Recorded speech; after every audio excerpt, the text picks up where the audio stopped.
Note that Alder Martins is out of town today, so he is excused absent. The rest of the committee is present. Today's meeting is a special session for us. It's the second public listening session that we've had with regard to the American Rescue Plan funds that the city of Wausau is receiving from the federal government. And in that process, we are very interested in public engagement as far as how the public figures or feels that we should invest or allocate that funding. With that, there are some strict rules for the things we can use it for.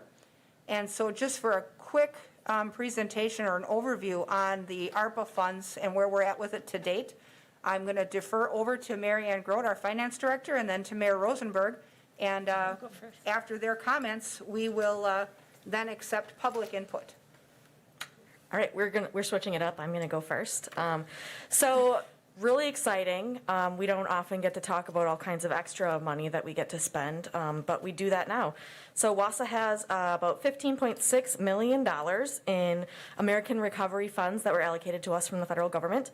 But we have some pretty specific guidelines on how we can spend that. You can see it on the screen, or maybe if you're in the audience, you can see it on that board over there. Those uses are, we can use it to support public health, COVID mitigation. We can use it to address some of those negative impacts that we had caused by the public health emergency. That has to do with affected industries and especially affected things that we do. We can replace some of that lost revenue. We definitely lost some revenue while making up some other places. And we can provide premium pay for essential workers. We had a lot of folks in the city government working for you during this time. And additionally, we can invest in water, sewer, and broadband infrastructure. And since we first talked about this, we have gotten even more clarification from the U.S. Treasury Office. And your finance director, Mary Ann Grote, has been diligently following along and making sure that we know every last detail. So this is where she is the expert on all things. Oh, geez. I don't know that I'm the expert, but I have been trying to follow the new information. I've been attending conferences via the web that the National Leagues of Cities has been putting on. They've been very supportive, as well as some of the consulting firms and the federal government. So the federal government has been doing regular updates in the format of Q&A. As you know, they're still working with the interim rules, so the final rules have not been published yet. One of the questions that I found interesting that was updated recently in the federal government's Q&A was a question about being able to use the funds for park improvements within qualified census tracts. So, the federal government recognizes that people of low to moderate income have been impacted by COVID-19 perhaps more so than other populations of the community. And so, they really want people to focus on, assisting in those areas. So one of the questions was, could you use the money for park improvements in a qualified census tract? And the federal government said, yes, you would be able to, because it would, COVID-19 and its public health emergency has changed the way people can recreate and seek enjoyment, and parks are definitely a safer outlet for going out as a family because you're out in the open. And so they recognize that and are indicating that we could use money for parks in a qualified census tract. And it doesn't say so, but I would imagine that then it would be more passive uses, not where you would be charging an entrance fee or something like that, because that probably, diminish the enjoyment of that specific population. So something more like upgrades, improvements, amenities, things like that. Okay. Right. Yep, but that's, otherwise, I guess we had our first financial report due August 31st, which we complied with. The next report is due the end of October. and just kind of keeping up with some of the reporting requirements. Okay, and with that, we have only as a council voted to utilize a small amount of the ARPA fund. Could you run through just quickly for the public what we have used a small amount of that for so far? Sure, so the only commitment that the council has made is $350,000, and that was to the Landmark Apartments to renovate the low to moderate income housing units. And our justification for that was it is in a qualified census tract.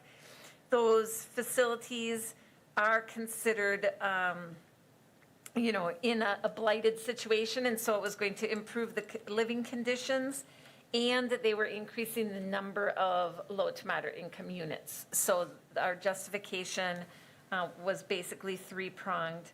I have gone through and calculated, the federal government had methodology that they wanted you to use to calculate your lost revenue, and that revenue assumption assumes that your revenue would grow by 4.1%. So based on that computation, our lost revenue in year one of the calculation is just over $2 million. Okay. And committee members, any questions for Marianne on any of that information? Okay. If not, then we are ready to open it up to feedback. We have just a couple people in the council chambers for comment, and then we also have two that are logged on online via WebEx. And so we all will get you your turn. Let's start with those that are in the room first. Let's start first with Alder Tom Killian. Thank you, Madam Chair. I don't know if I should be stating my name and address for this, but I think it's known. I'm on. It is. Okay, excellent. I know these can be used in a flexible manner within the buckets that have been described, and I just think that to make sure that we can address some of the negative economic impacts, particularly to workers and local small businesses, and then kind of the associated byproducts of those economic challenges, which housing, I think the funding to the Gorman project downtown was a great application of the funds, and it's kind of hard sometimes to find those out-of-the-box structures that have so many units. So if there are such structures in a qualified tract where we might be able to apply some of these to quickly kind of increase our set of affordable housing, I think that would be great. And to also, in any way possible, use it to buffer any increased poverty challenges that our citizens may have faced during this. Thank you. Thank you for that. Also in the room with us, we have one citizen, Chris Norfleet. Do you have comments? Come on up. Hello. Okay, so as we all know, that the pandemic has, what they say, shined the light on certain disparities, as in the broadband. So I'm glad that they got the community and families, because we know that there's the obvious disparities, and not just with black people, but with low-income people achieving a higher earning so they can live their best life. I'm not so much interested in the mindset of a handout. I'm interested in the mindset of a hand up. And I believe this is a good opportunity to engage in programs and work with community that where we can think more of how can we give people the tools to achieve. If I give you a handout, you're not going anywhere. You're going to stay right where you are until I come back and give you another handout. That's just the way it works. But if I'm thinking enough that where I'm creating a way for you to go be what you want to be and get the tools and have the access, then it's up to you. Now, we can get a horse to water. We can't make them drink it. But it is community's job to get people the tools. And I think this is a good opportunity to not just talk about how we need to change our way of talking about equity, but about ethnicity. We constantly have these little uproars over one thing or another, and yet there's no organized means of us to tackle these things as a community. Now, either we're trying to write the same story or we're writing a bunch of different stories. And we all got to get on the same page if you love the same community. It's okay to disagree, but disagreement is supposed to add up to something, not just more division. A debate is supposed to lead to positive outcomes. It gives us a chance to economically show community that we can go beyond talk and put something there for their greatest good. Education is always a good thing, but you do have housing issues. You have credit access issues. You have home ownership issues. You have loan issues. And I think this money can't last forever. The best thing you can do is use it to propel. You know, in the street, they say money is supposed to make money. And if it's not making money, you're wasting money. So it's great that we're going to do things in a giving way, but we do need to be able to help people become self-sustainable. I don't want people to just reach for low-income housing, but sustainable housing. That's what community is about. We know we need it, but we need to attack it from both ends, but we don't need to ignore neither of these, and we do need to take a healthy look at how we're talking to each other, especially about this social and economic construct. We're in America. We see the problems. We don't have to be like them, though. We don't have to be all aggressive and mean-spirited when we have money, we have minds, we have so-called people who want to use their strength. We got everything we need except unity and cohesiveness. You know, everything is difficult at first, but this gives us more tools, and all we got to do is have the will to be leaders, the will to be humble and work with each other. But yep, there's going to be a lot of stuff you can do. I'm for broadband, I'm for essential workers, I love it all, but I think we just don't want to engage in benign neglect to issues that have been neglected since this town probably been in place. You know, we could do it now, and just like the bad stuff going to be shined on us, let the good stuff shine. You know, let's make some lemonade out this lemon, right? All right, that's all. Thank you for that. Good points. We also have 3 users logged in on WebEx. Let's begin with Tracy Rieger. Thank you, Lisa, and thank you for the opportunity for me to be part of this meeting tonight. I just want to take this opportunity to let you all know that this is my first listening session of the ARPA funds. So I'm here tonight just as an understanding of what those funds are supposed to be utilized for, and just be part of the conversation about what the city of Wausau is hoping and intending to do with those funds. So thank you very much. Thank you for that. Also logged in on WebEx, we also have our District 1 Alder, Pat Peckham. Do you have comments, Pat, at all? Can you hear me? We can. Very good. I just was interested, as Tracy was, to learn more about, possible uses for these funds, and if, Chris brought up some kind of a housing assistance, I think that'd be great if we could pull that off.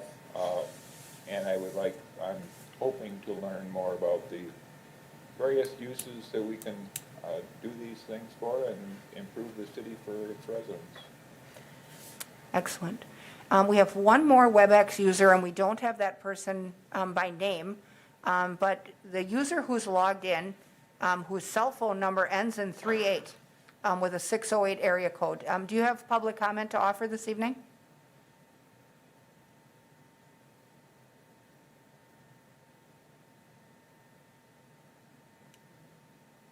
Okay, it would appear not. Oh, go ahead. We can. Okay, this is Kevin Birch with Catholic Charities. I was having issues with my mute. Oh, you're good now. I like Tracy. I'm just here to listen and, find out what the the city plans to do. One thing that we are seeing in other communities is, just as a recommendation, is to potentially take a look at an initial insurgent of these ARPA funds. I know that this is a long time or a long-term type opportunity, so funds don't necessarily have to be committed right away. But one thing communities are doing is taking a certain percentage of these funds and doing and inserting them right away in order to take care of some projects that are low-hanging fruit within the city and get those solidified, and then working on and taking a pause and building committees and bringing in the entire community and organizations to discuss further, further planning with the funds and what they could be used for. So I will also echo that affordable housing and sustainable housing is definitely something we want to do. So thank you for having us be able to listen today. Perfect. Thank you for your comments. That does take care of all of the WebEx users and in-person users that we have logged in for public comment tonight at the hearing. Obviously, our presentation that was made by the mayor and Mary Ann will be available online after this meeting. And, we did hold one other in-person session of this type earlier this summer. There certainly is the opportunity for us to host another one if we need to, and, kind of take a little deeper dive into project ideas. Right now, we know what we can spend the money on, but we are looking for project ideas or projects that we can become part of that will fit the mold for what the funding can be allocated for. We have just over 2 years to spend the money down, and so we've been pretty judicious about that in holding it for now and waiting to see if there are synergies between this funding and future funding that may yet pass in Washington. There may be some overlap, and so we've been kind of waiting, and we've also engaged the city's financial planner, Ellers and Associates, to assist us with that, since they're working with a number of municipalities, and that also helps us then glean some ideas from our peers. We obviously, in a public hearing format, this isn't an official public hearing, it's a listening session, so we also can take comment from our committee members. Alder Ryan. Thank you, Lisa. I guess I just wanted to let our residents and our members here know, as being a lead in the Westie neighborhood, I have been working for over 8 years on issues of lead laterals that are around Wausau. Wausau is an older city. About 50% of our homes are older than 50 years old. And with being in a city that has some old water and sewer lines that could be 100 years old throughout the city, there has been some, about a mile or so, that has been every year kind of dug up, replace the old stuff that's falling apart, and put in the new infrastructure by going down 6 feet. Part of that happened in my district on South Fifth Avenue.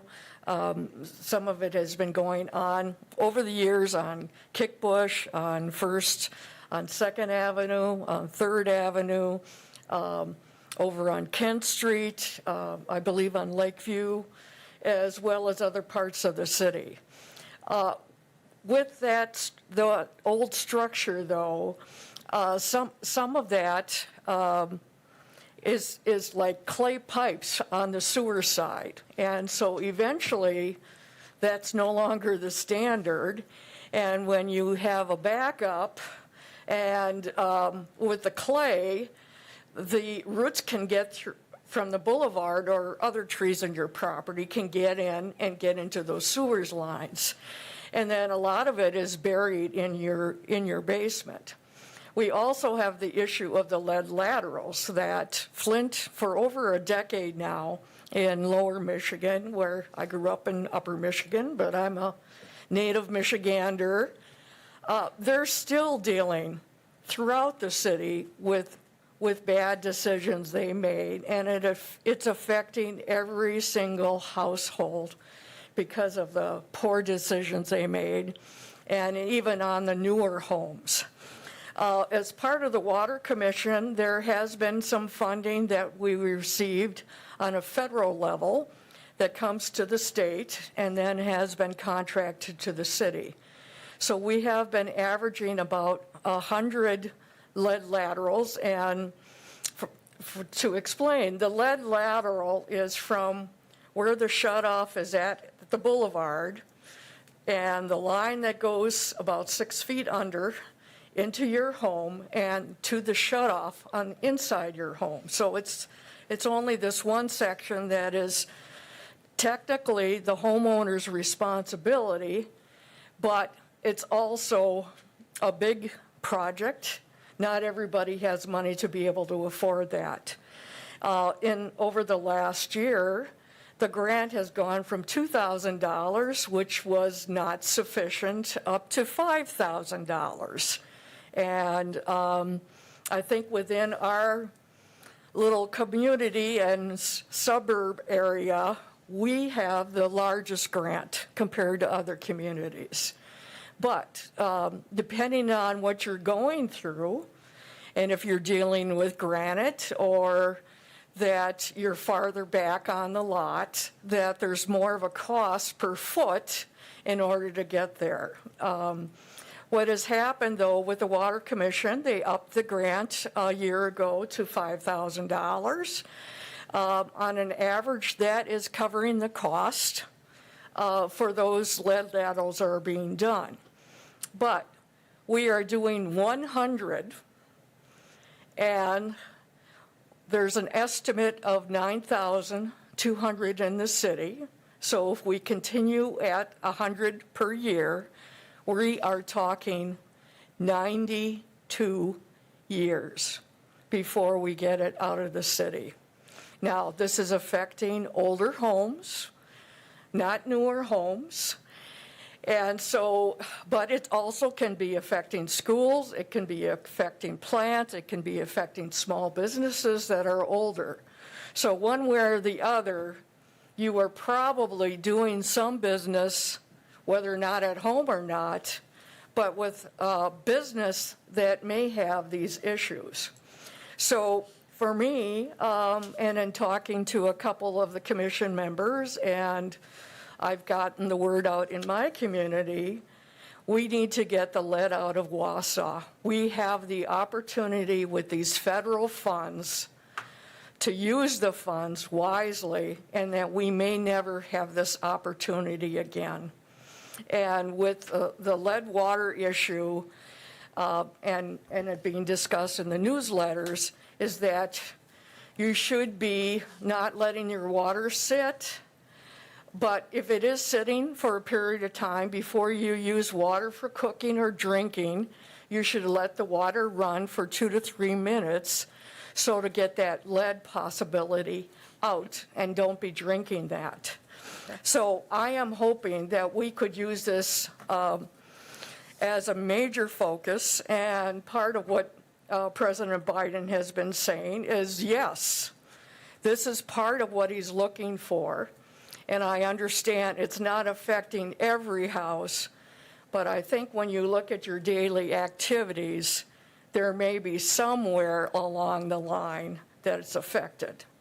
Now, we don't know exactly how many homes are affected, and so I'm hoping, as part of what the Water Works does and then works with the city on, is to look at getting a survey and hiring people to be going into people's homes and finding out exactly how many are we dealing with, how many are residential, how many are business.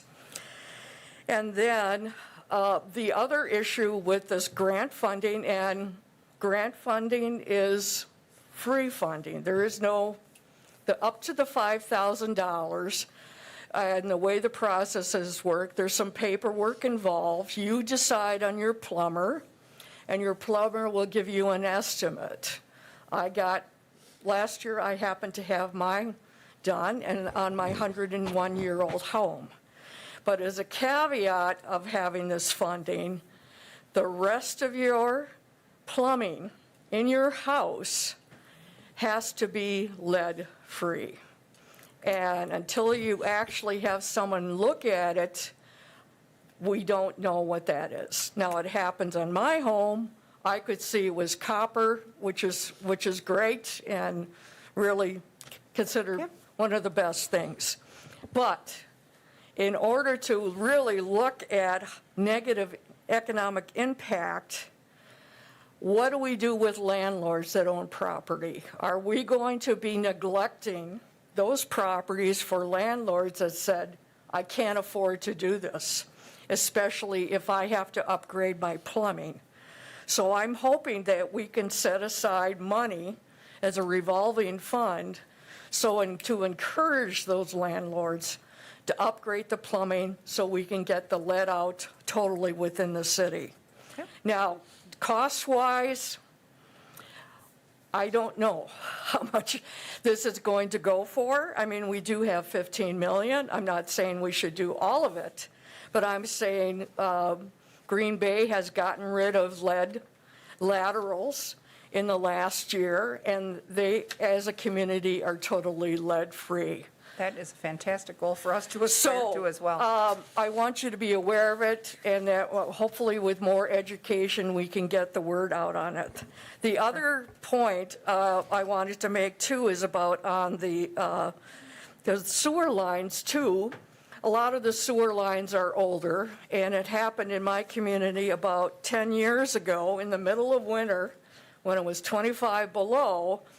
We had some contracts where a contractor came in with steam, went through the manholes, turned off the sewer connections from the houses on like North 7th Avenue, and they cleaned the inside of the sewer pipe.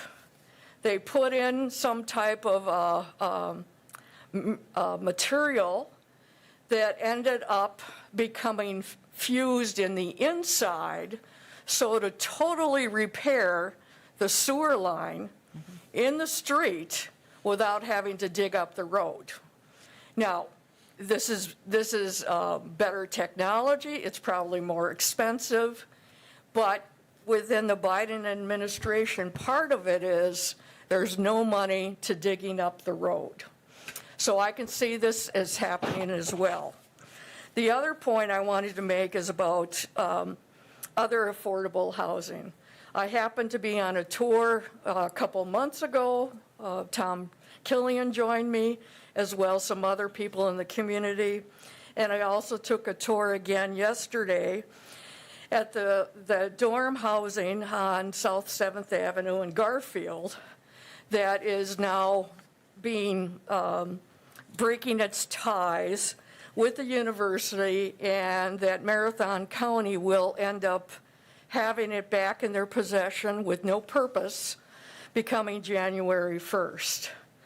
I see it as well as other people from Catholic Charities, from Birch Street Mission, from other developers coming in and looking at it. It is a solid old dorm that could have a new life, and maybe a new life as a kind of a model similar to what the Hager House is going to be, of a rooming house.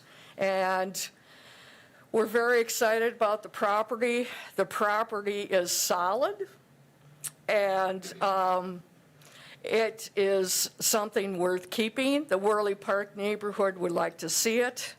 And if this becomes affordable housing, it could be potentially another 80 units. And that we could potentially, depending on what Marathon County does with the property, work with a future owner or not-for-profit, or not-for-profits as a kind of a community campus, to use it and use some of that funding in order to upgrade it. Now, one of the other caveats with this funding, and is critical, is that there's a 3-year use and spending of the money. So it's giving us 3 years in order to do it. So for some of these projects, we have to start thinking now Yep. of what we need to do and contracting. And for other affordable housing, say with this former dorm, if it's going to be vacant come winter, there could be potentially some purpose and start getting onto it come winter. Okay. So I want you to be aware of that, but it's mainly if we don't spend it, we have to return it. And of course, I want us to spend it, but it's a one-time wish, and we need to spend it wisely. Thank you. Sure, thank you for that. We have two others that are requesting comment at this point. Alder Herbst? Thank you, Madam Chair. Just to start out with, I am a member of the Water Commission, and I do hope it was a slip of your tongue, Deb, when you said you were on the Water Commission, because you're not. No, I'm not, but I have been attending those meetings and have been on the lead lateral purpose for over 8 years. And what I wanted to just let everyone know that, yes, we do have this wonderful grant, and the problem is we cannot get the plumbers to do the work. And we need to have that work done. In other words, we have the money, but if we don't spend it, if we don't use it, we lose it. And Eric is working on hoping that we can extend the additional monies that we have, and the Water Commission does plan on doing some more serious advertising and so on and so forth to get the word out. But again, it's the old saying, and I guess I'm going to take off on Chris Norfleet's comment, you can make a horse go to water, but you can't make them drink. So that's sort of the situation we are in. But we are working on it, but the main problem that we have is we do not have enough plumbers to do the work. Thank you. Thank you for that. Alder Watson is the last one. I guess I had just a couple questions, and I mean, it is a good point to make that this is sort of just a one-time stimulus, right? So, Right. Having it, putting in projects that are going to continue to grow and pay back, obviously, is a valuable, I guess, valuable tool. My question was, do we have all the money now? It's coming in chunks, right? Right. Yep. Over what kind of period of time? A 2-year period, so we So received, yep. Okay. And then after we get the last payment, we have 3 years to spend it, right? Or It has we to have be spent by the end of '25, yep. 25, okay. And then we're investing it now, right? So we Yes. can continue to earn interest on it. Yep. And is there, I love how, we have some public here, right? And I know the last time I wasn't able to attend, and I think it also was sort of a slim turnout. It was. Is there any other method that we can go to get feedback? Because I hear from a few constituents, but, I mean, I think we would have tons more ideas if we would just get people to respond somehow. So Yep, I don't go know. ahead. if Go there's ahead, another Mayor. way. Sure, yeah, so Mary Ann and I have been talking a lot about this. And, there are some communities that are doing surveys, which I think we should do, paper and online, probably super easy. I actually paid attention to the county. They did 3 listening sessions. I would say their turnout was very similar, but I was collecting all of their information too, because people were suggesting ideas for Wausau, which is actually something we should probably talk about, is how do we kind of partner up with these other units of government that are also getting money. The county's getting $25 million. The school district is getting money too in a different form. I forget what it's called. It's something that begins with an E. But there are opportunities where we can partner on something. High quality childcare that's affordable would be amazing. Something that I keep seeing kind of pop up in other cities too when they're talking. So yes, I think we should survey. I think we're all about that. We want to survey the council. What are your priorities too? So. I think that's great. I think that, we also can host an additional listening session. And I think one thing as a committee that we need to do, one of our next steps will be really to ask our staff teams to put together really a menu of projects and programs. And my vision is that some of those will come from within the city for projects that we know need to happen to benefit our citizens, but also projects will come in from the community.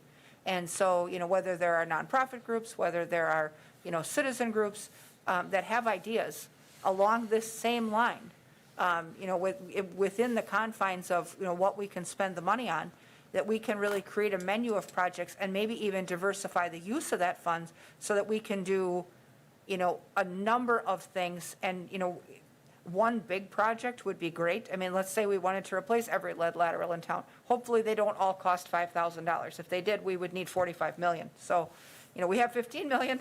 And so, if we wanted one large sweeping project, maybe that's an option. But if we wanted to also seed and start a number of them that will then continue to take flight and make that impact, that's something also that we can talk about. Sarah? I guess I had a follow-up too. Mayor, you mentioned like the county. Are they focusing more on broadband? They haven't decided yet. Okay, because I know they had a committee and. Yeah, they did have a task force. They have a very robust white paper if you ever need to read that at night. So, All right, and then we'll have just one closing comment from Alder Ryan, and then at this point, then, once her comment is done, we'll conclude this particular listening session, but we certainly will look to conduct a public survey, and if we need to, we will also have a subsequent session like this. We can have these whenever we want. We even can take that show on the road and meet people where they are, rather than making them come to where we are. I do So- anticipate a finance committee meeting where you get to hear from all the staff. They're chomping at the bit to share their ideas with you, just so you know. Love it. And Mary Ann and I are ready. The more the better, because if we have a menu of options that we can rank, that's a starting point for us. And so we can take that input now and then start to distill it in a direction, and that really will help us make some choices. So, Alder Ryan. Thank you. I was just going to say that for getting my lead lateral done, because my street that was done back in 2006 finally came up to the list last year, so I was able to go ahead. But part of it was there are plumbers coming from Abbotsford, from Stevens Point, from Plover, and from Eau Claire and Wisconsin Rapids. But a lot of that training that was offered 20 years ago, where the city and Tammy Strauss encouraged plumbers at the time to get that training. So offering an incentive for this additional training in order to remove lead, say, because home builders and plumbers for new homes, you don't have to deal with it. So it is additional training. And maybe as part of this incentive, we can have some type of encourage some apprenticeship, and for other people that have never had the opportunity to want to get into plumbing and learn new skills and become involved in this, and also to encourage other contractors from other communities to be coming here to do that kind of work, I think is very important. But also on our list of just little uses, it's saying provide premium pay for essential workers. Well, during COVID, we had that covered. So we don't need to use that, so we can focus on other issues. Broadband is being dealt with by TDS, so we don't need to deal with those kind of issues. So there are some categories that we can look at, and I'm hoping as part of it, we have a big need for affordable housing. We haven't had as many units that are affordable that we need, but some of those dollars could be done to encourage those kind of developments, because we still have a need of newcomers that are younger people that maybe wanted to come to Wausau as a bigger city than where they've lived, start off fresh, and in an area where that they may be low on their skills, and they still need affordable housing. So, but talking more about it, I had recently noticed that there's a young mayor in Minnesota that she had 30 sessions in 30 days about this plan, and maybe that's something we need to think about to really get the word out. Thank you. Sure. We certainly can have subsequent sessions. I don't know that our calendar space will allow for 30 and 30, because it's a lot of pull together to get all of us in one place to host these sessions. And we often certainly make an effort to host those in the evening when people can attend them. We also can switch up the time a little bit also to make them accessible for, folks who work during the day and for folks who don't. So I think going forward, we have a good plan for how we will continue to engage the community before we begin that spend down. I think the committee tonight should leave the public with the message that we want those ideas. We want to hear from them. If there are nonprofit groups, if there's social groups out there, if there's individual citizens that have ideas for things they would like to see in the direction that we are going to go with this, that's the input we need, and we need it now, because as we start to develop that list, the more ideas we have, the better off we are. So with that, we'll close our listening session for tonight. We've heard from everyone in the room and online, and we'll look forward then to the next step likely being a public survey that will go out online and on paper. So thank you, everyone. With that, I'll take a motion to adjourn. Motion by Herbst, second by Ryan. Members in favor signify by saying aye. Aye. Opposed? No one's opposed? No one ever is opposed. We'll stand adjourned then. Thanks, everyone.